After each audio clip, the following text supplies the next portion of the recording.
So this is the second part, and stay tuned and you will know what Joe thinks of different business models, how he has started his company, what experiences he has had, and what he can advise for new beginning entrepreneurs out there.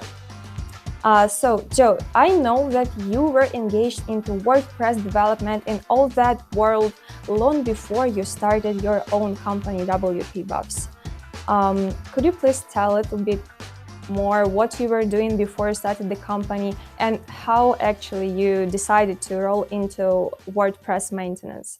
Yeah, for sure. So I am like a lot of people in the WordPress space, and I've done a ton of different jobs in my adult life. When I first graduated from college, or some people say graduated from university, I taught high school math for 2 years, and then I worked in a couple digital marketing startups. I've worked in government as a government consultant before as well, and kind of all that time I was doing WordPress freelancing kind of on the side. So I was building websites and helping customers with marketing, with their digital marketing.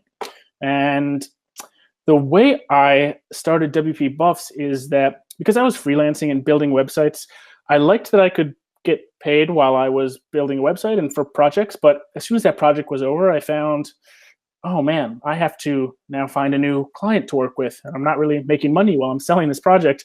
So I thought I need to find a better kind of business model for myself as opposed to just building websites. But WordPress powers 30% of the internet. There are already a lot of WordPress websites out there. I bet a lot of people need help with ongoing support for their website. I bet a lot of people aren't secure. I know a lot of people aren't secure. A lot of people have slow websites. A lot of people don't maintain their websites. People need help with that. And so I did a quick search, and I found that there were a few other companies out there doing this. And so I said, oh, so there's already a market for it. Like, people have already started businesses doing this. And so why not me? And so I liked the idea of selling a care plan. So selling a monthly subscription, because that means I have predictable income and predictable revenue coming in. I don't just lose revenue if I'm not building a website. So yeah, started WPBuffs kind of on the side, outside of my 9-to-5. And then eventually it grew to the point where I went to do it full time about a year ago, and I've been doing it ever since. Well, that's really cool, like a cool success story. But was it so easy as you tell? Like, was it like you have just started and then boom, you're like a super successful company with tons of clients? How was it going from the very beginning? What issues were you facing? Like, could you give a little bit more insights on this topic? Of course. It was definitely not as easy as what I just said. There are a ton more details, and the process was kind of slow and steady. We started off with our first customer, and I did not really know what I was doing in terms of our systems and procedures, but kind of after we got our first few customers, we really learned what are the pain points for people, what do people need in terms of an ongoing care plan. It was just me and one other. It was just kind of me and a developer starting out running the company. And slowly but surely, the main way we market WPBuffs is through inbound marketing. So it's through writing a lot of content on our blog. People find that through Google, and then engage us in conversations. And some of those people purchase maintenance plans or care plans. And so that's taken, years to get to the point where it's really generating enough traffic to get so many leads that we can really grow more quickly. Starting small, almost like, it was almost like starting as a couple freelancers, and only now is it really starting to feel like, almost like a real business. It starts slowly, but it builds, and we're here and we're still growing and still learning a lot and still figuring a lot of things out, but we're way farther than we were a year ago. And I think that we will be way farther along a year from now than we are today. So it continues to grow. Yeah, absolutely. I wish you prosperity and good luck to you. Thank you. Well, simply put, inbound marketing is like, for instance, sorry, it was mine. For instance, I'm a simple user and I'm like searching in Google, like, how can I secure my website? And for instance, you wrote such an article with such a title on your blog. So I click on this article and I get to your blog, to your website. Then I learn about your care plans and I learn about subscription plans. I learn how can I get that maintenance, how I can secure the website. So I get the information I was searching for. And this is how you get clients. Exactly. And yeah, and also you said that you got like some feedback from the clients so you can learn on it. Mm-hmm. Yeah, and I was really interested how you build the communication with clients, that like back and forth information, like you share something with them, they share something with you back, how it is built in your company.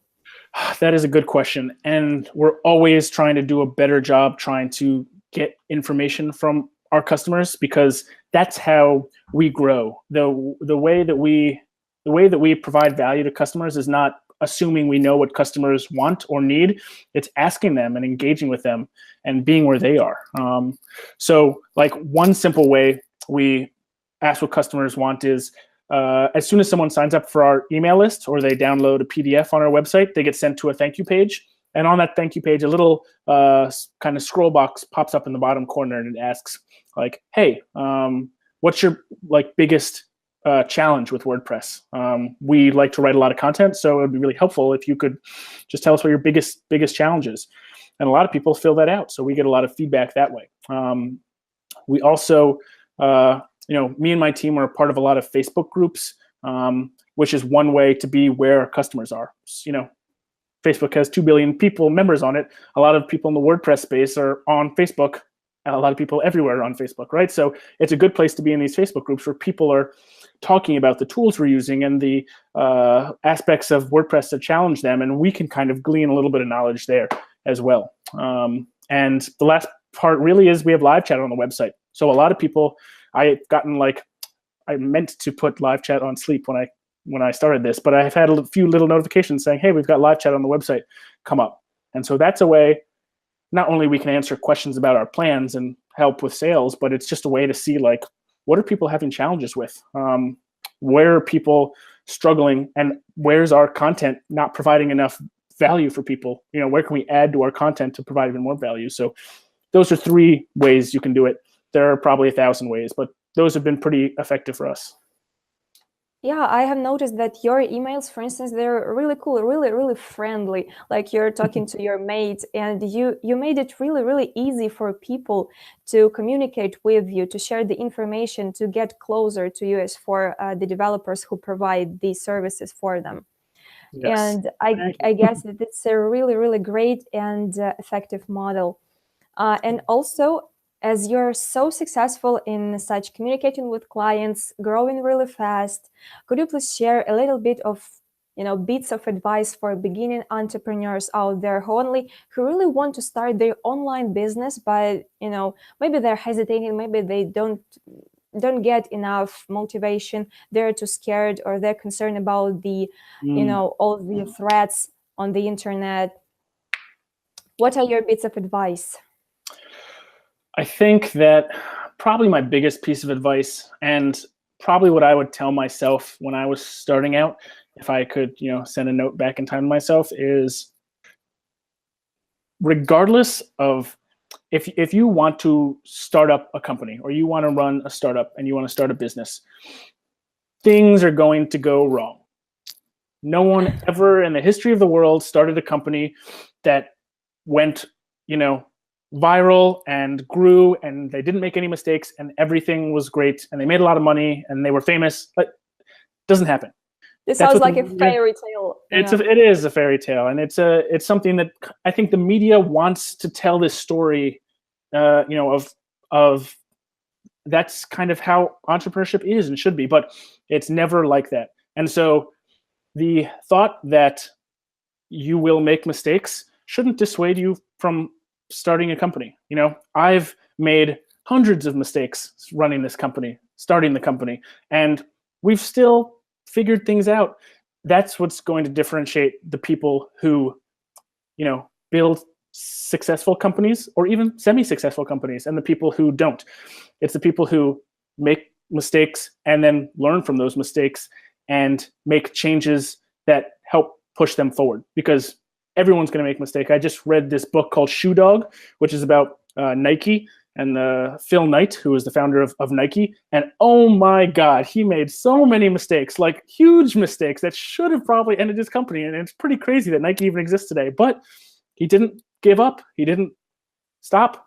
And he continued to use those mistakes to figure out what he was, what needed to be the next steps of his business. So that's something that motivates me. And I think that's something that if you want to start a company, it should be something that you shouldn't be afraid of making these mistakes. And I think when I was starting out, I was a little bit trepidatious. I thought, I don't want to make mistakes with clients. I don't want to mess up their websites. I don't want to, I know some about security, but I don't know a ton. And you won't know unless you dive in and do your research and figure it out and live it. That's the best way to learn. So I think try something out.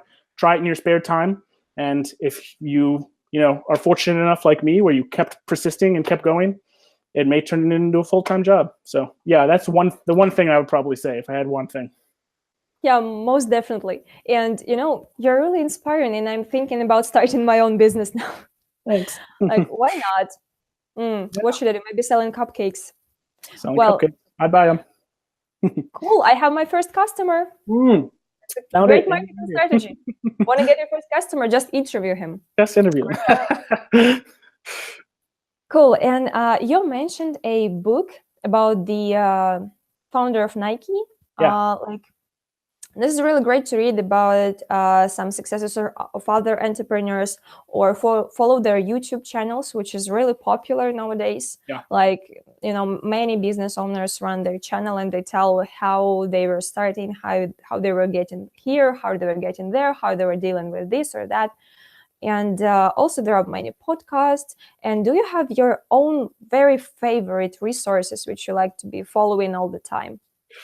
Absolutely. I have podcasts. I'm a huge podcast head. I'm probably going to be listening. I'll probably listen to 2 or 3 more today. Today's Friday. So Friday is like my day of learning. So it's like I do a bunch of reading and I listen to a bunch of podcasts because it's like my absorption day.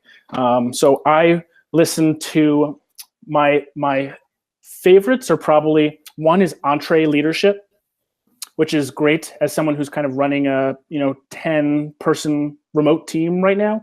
It's just I need to be a better leader, and that's been really helpful in terms of being both an entrepreneur and a leader. I listen to Startups for the Rest of Us, which is a great podcast about. It's actually more focused on SaaS companies, so software as a service, which WPBuffs technically is not. We are a services company, but we run our business model and our pricing is kind of like SaaS. And that's just really helpful for thinking about those kind of things. I always get a lot of ideas listening to that podcast. And those two are probably my 2 favorites in terms of business related ones or podcasts. But I do a lot of reading as well. Like I kind of mentioned before, and we just talked about, our marketing is all inbound. So it's all kind of SEO and inbound marketing. And so I follow a lot of the kind of major people who are in that space because I always want to make sure I know what the next update is, what the next algorithm update is, what's going on in the world of SEO, because we get 85% of our business through that inbound marketing channel. And if we mess that up, then that'd be really bad for business. So I have to make sure I stay on top of that. Great, and thank you very much for your answers. And we're going to wrap up the second part of the interview, and stay tuned for the third one. We're going to be talking about some tips for your productivity, some insights into Joe's personal life, if he agrees to share with us, of course. And just check out the third part.